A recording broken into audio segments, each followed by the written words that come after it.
Do you know what your kidneys do for your body? I don't know. Just function. I don't know. To a certain extent, but not too much.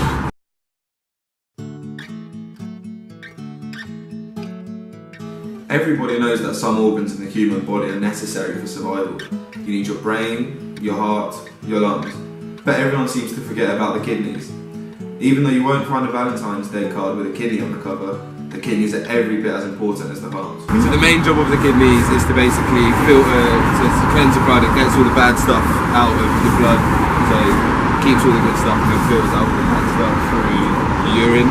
And then, so two kidneys together, they filter about 200 litres of fluid every 24 hours, and then 2 litres come out as urine. If you've ever seen a kidney bean before, then you'll know exactly what a kidney looks like. However, they're not actually this tiny. They're about the size of a fist. And where are they? They're just under here, right underneath your rib cage in your back. So what happens when these extremely important organs stop working?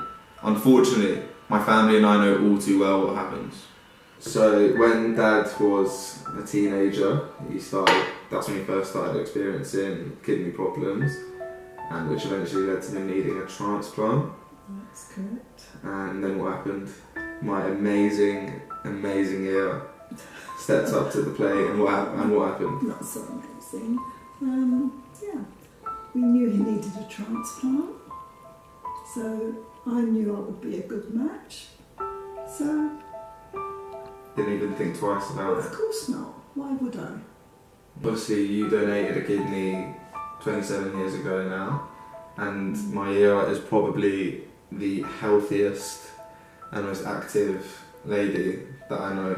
So that's just proof that you can live a normal and healthy life. Of course, it after donating an organ. Hasn't made any difference to my life at all. It's made it better. Of course, yeah. Yeah, there's that. 27 years after my dad's first successful transplant, his kidney started to fail again. I want to find out more about how I can help out, so I'm taking a trip to the Royal Free Hospital to speak to Dr. Dubont to find out more.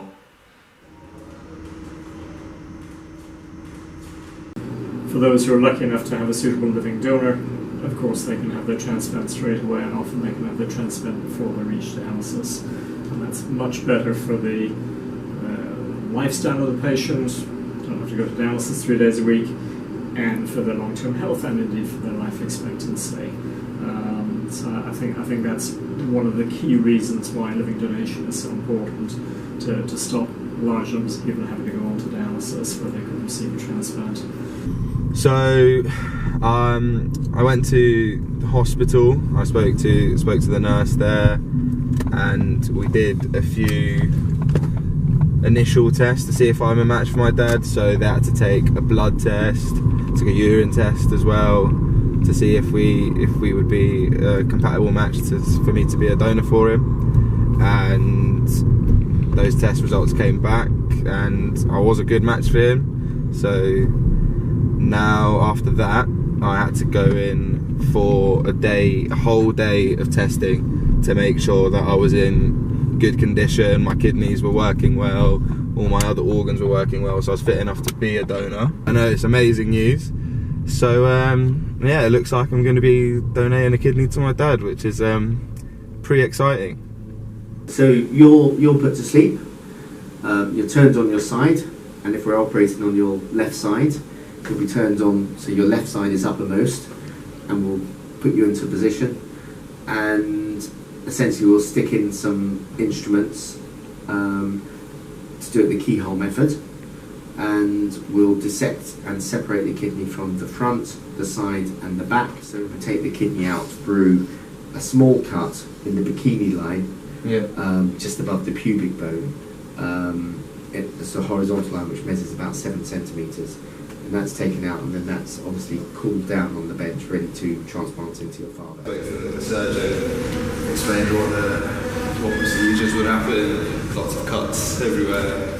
But yeah, I was expecting that. He told me about the complications and everything like that. But you know what it's going to lead to is worth a little bit of short-term pain for what will be a new lease of life for my brother. So yeah.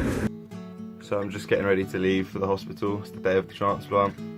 I was feeling pretty nervous, but then yesterday we received so many messages of love and support from friends and family, which reminded me of why I'm doing this in the first place. And now I'm feeling ready and excited to do the transplant today and hopefully get Dad back on his feet. See you later. Good morning everyone. Transplant day today. I've been in since yesterday afternoon.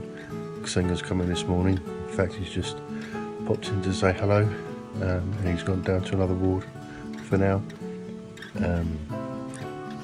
I believe he will go down to theatre about 8:30. I'll follow him down about midday.